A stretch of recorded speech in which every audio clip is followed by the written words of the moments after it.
Should I go ahead and ask you a question? Sure, anything. Okay. We're led to think that anarchism is bomb-throwing mayhem. What is it that attracts you to anarchism? Anarchism has nothing to do with bomb-throwing mayhem. It's anarchism is a point of view which, first of all, it covers a lot of things. You know, political rhetoric is not the clearest. It's not a model of clarity, and anarchism has covered quite a lot of ground. But the mainstream of it has just been the basic principle, which I think comes straight out of classical liberalism and the Enlightenment, that any form of authority and domination has a burden of proof to bear. It has to demonstrate that it's legitimate. It doesn't matter what it is, whether it's inside a family or the global economy.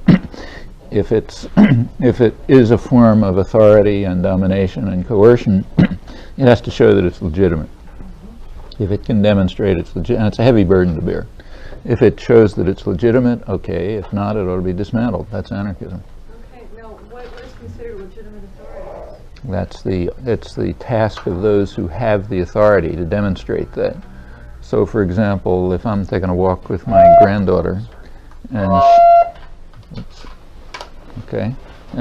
suppose I'm taking a walk with my granddaughter and she runs out into the street, okay, and I grab her and pull her back. Well, that's authority, and it's my task to demonstrate that it's legitimate. And I think in this case, if anybody challenged me, I could make an argument saying that's legitimate authority. But the burden of proof is always on those who exercise it. That's true if it's men and women, parents and children, owners and people they rent, the state and people who serve it, the IMF and people who follow its orders, wherever it is. So there's no general definition of what legitimate authority is. It's the task of those who exercise authority to demonstrate their legitimacy. They're the ones who have the burden of proof. And if they can't meet that burden by explaining why what they do is legitimate, then they have no right to exercise the authority. And whatever institution, any institution within which they exercise it is illegitimate unless they show otherwise. And the anarchists are just people who believe that and try to do something about it. So the members of that institution, is it their responsibility to make a judgment call about the authority of the person who is trying to prove their legitimate authority? Well, I don't mean that every minute of the day everybody has to be saying, look, this is my legitimate authority, but they have to be prepared to meet the challenge. Sure. So if it's like suppose it's a formally democratic state, well, in principle, that challenge is met by interchange among the population, which recognizes the authority of actions in the public arena through constant interaction, debate, struggle, and so on. In theory, that's what happens if it is a democratic state. To the extent that that doesn't happen, it's not a democratic state and it is illegitimate. When you move to other systems of authority, like, say, private corporations or fascist states or other forms of totalitarianism, there's no question of legitimacy because they have none. You know. Right. So, but it's the responsibility of the other people in that institution, whatever that institution might be, to question and to challenge. No, it's not their responsibility. It's their responsibility to meet the challenge. It's the responsibility of people to make the challenge. So it's the responsibility of, say, women to challenge a framework in which they are supposed to wash the dishes and put the children to sleep and that sort of thing. And it's the responsibility of men in a traditional patriarchic family to answer that challenge. I mean, it would be nice if the challenge could be raised by those in positions of authority, but that's pretty rare. I mean, usually when you're in a position of authority, you kind of internalize the values that say it's right and just. And the reason is because most people are sort of decent human beings, and it's very hard to look in the mirror and say, I'm a bastard. So usually what you do is look in the mirror and say, I'm a nice guy, and I do these things because it's right and just and legitimate.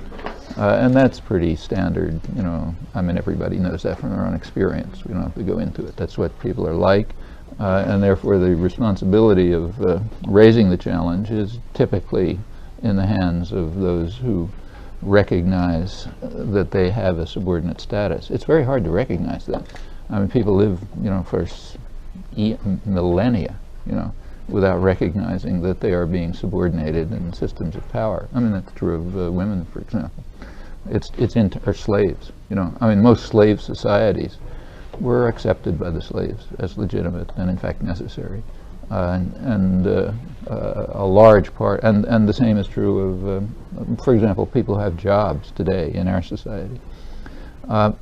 Almost without exception, they consider it legitimate for them to be in a position where they have to rent themselves in order to survive. It's certainly not obvious, and in fact, if you go back a century ago, it was not only considered not obvious, it was considered outlandish by American working people. I'm not talking about Marxists or socialists or anybody like that, but say mill hands in Lowell, Massachusetts, who never heard of socialism, who regarded it as a form of slavery and were complaining that they had not fought the Civil War to replace chattel slavery by wage slavery, and that therefore those who work in the mills ought to own them.